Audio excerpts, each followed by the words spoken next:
Major world powers imposed a slew of new sanctions on Russia soon after President Vladimir Putin ordered a full-scale invasion of Ukraine in the early hours of February 24.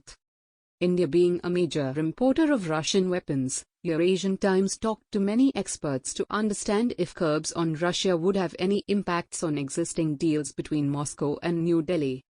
According to a 2020 report by the Stimson Center, an American think tank, 86% of India's weapons are of Russian origin. Between 2014 and 2020, India purchased 55% of its weapons from Russia. In the wake of the Western sanctions on Moscow, some defense experts expressed fears that India's military faced the grim and worrying prospect of interrupted and interminably delayed Russian defense kit, critical to ensuring operational readiness, said an article published by The Wire. They said such disruptions acquired grave ramifications at a time when India faced a collusive threat along its disputed northern and western borders from nuclear rivals Pakistan and China, operating in tandem, it added. However, Russia had earlier assured India that while Western sanctions would cause anxiety and mistrust, Moscow was looking forward to implementing its big defense plans with New Delhi. However, as newer sanctions keep coming in, the possibility of a broken supply chain becomes inevitable. India is procuring the S-400 air defense systems from Russia, some of which are stationed in Punjab in North India to thwart a potential attack from both China and Pakistan. It also recently signed a contract for AK-203 rifles with production slated to begin in India soon. Any delay could leave the Indian infantry at borders with China and Pakistan high and dry.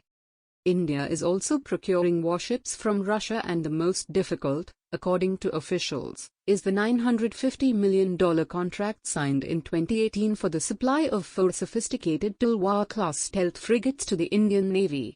The battleships are supposed to be powered by gas turbine engines supplied by a Ukrainian firm. The Russian invasion makes the process complicated.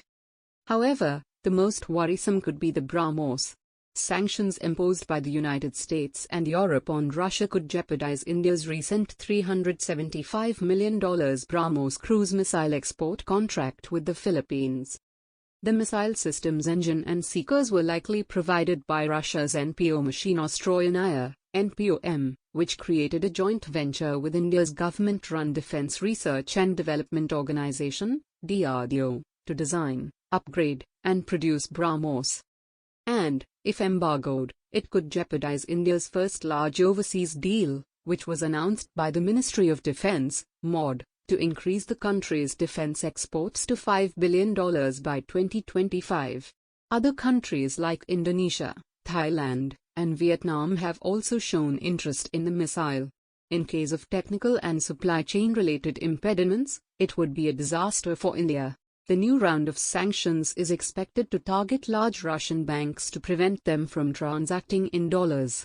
Additionally, Western exports to Russia, computers, microchips, software, would also be banned. How do sanctions affect India? Squadron leader, Raid, Vijender K. Thakur, a military analyst and former YAF Jaguar pilot, clearly said these sanctions would not affect India. I don't believe the new sanctions will impact India's existing weapon system procurements from Russia. For instance, our S-400 procurement doesn't involve USD transactions, and BrahMos Aerospace is an Indian, majority holding, company. As far as logistics and maintenance of defense equipment procured from Russia go, India and Russia are increasingly relying on localized production of spare parts and maintenance joint ventures with Indian majority holdings.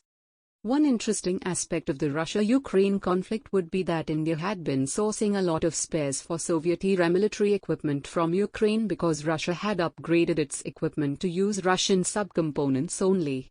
Now it will only have to deal with Russia only. In order to shield itself from future CAATSA sanctions, India and Russia are already avoiding USD sanctions. It is likely that in the days ahead, India and Russia would also have to avoid euro transactions. Under the Countering America's Adversaries Through Sanctions Act, CAATSA, the US is continuing to talk to India about the risks of sanctions for its acquisition of the S-400 missile system from Russia. However, it hasn't made a decision with regard to this transaction. the State Department said in January this year. The U.S. continued to urge all countries to avoid major new transactions for Russian weapon systems, whether it was India or any other country, according to State Department spokesman Ned Price. Washington had imposed sanctions on its NATO ally Turkey for going ahead with its purchase of the S-400 air defense system and also expelled it from the F-35 consortium. However, experts and observers had until now been optimistic about a waiver of sanctions for India, given its strategic significance for the U.S. in containing China in the Indo-Pacific region. For the moment, India's biggest worry is the CAATSA exemption, which is yet to come through. If the U.S. decides not to exempt India from the CAATSA sanctions for buying Russian S-400 systems, it would be a major setback for India. How some of the other US/Western sanctions against Russia would impact India is unclear as of now. But there is little doubt that a prolonged military standoff would negatively impact India-Russia defense cooperation, said Happy Mo Jacob, Professor of National Security in School of International Studies, Jawaharlal Nehru University, New Delhi. According to Joseph P Chacko, a military author and defense analyst, the Russian military export arm Rosoboronexport has nearly abandoned the US currency. India and Russia now trade in rupee and rubles and sometimes in other currencies like euro. The arrangement ensures that the Russian payments will be settled even if Russia is cut off from the SWIFT gateway. The US financial sanctions do not affect India-Russia arms trade. But CAATSA is the law that can potentially affect Russian weapon supplies to India and has not been used so far. Another important aspect is that the Indian arms purchases contribute hugely to Russia's arms exports but is minuscule compared to the contribution to the Russian GDP. Even the total Indian annual trade with Russia is under $10 billion. Why should the US lose an anti-China ally for such small reasons? The comments from experts indicate that the decision of India and Russia to relinquish trading in dollars could potentially become a saving grace for the Indian military, which faces a two-front war threat from Pakistan and China. Even though New Delhi shares a close defense relationship with Washington and has received several weapon systems from it and other Western countries like France, the Russian armament cannot be substituted in the Indian military and an unhindered supply and production of systems remains indispensable for operational preparedness. Russian material awaiting delivery to India includes 4 S-400 surface-to-air (SAM) missile systems, 4 Admiral Grigorovich Project 1135.6M frigates, the leasing of 1 more Project 971 Akola, Shtukar-B, class nuclear-powered submarine, SSN, and the provision of 20,000 Kalashnikov AK-2037.62x39 assault rifles, which were part of a deal signed. In addition, India had reached agreements with Russia to supply it with a variety of missiles, including man-portable very short-range defense systems, warshoreds, ammunition, and ordnance for use by the Indian Army, YAR, which has been locked in a standoff with China's People's Liberation Army, PLA, in eastern Ladakh since May 2020.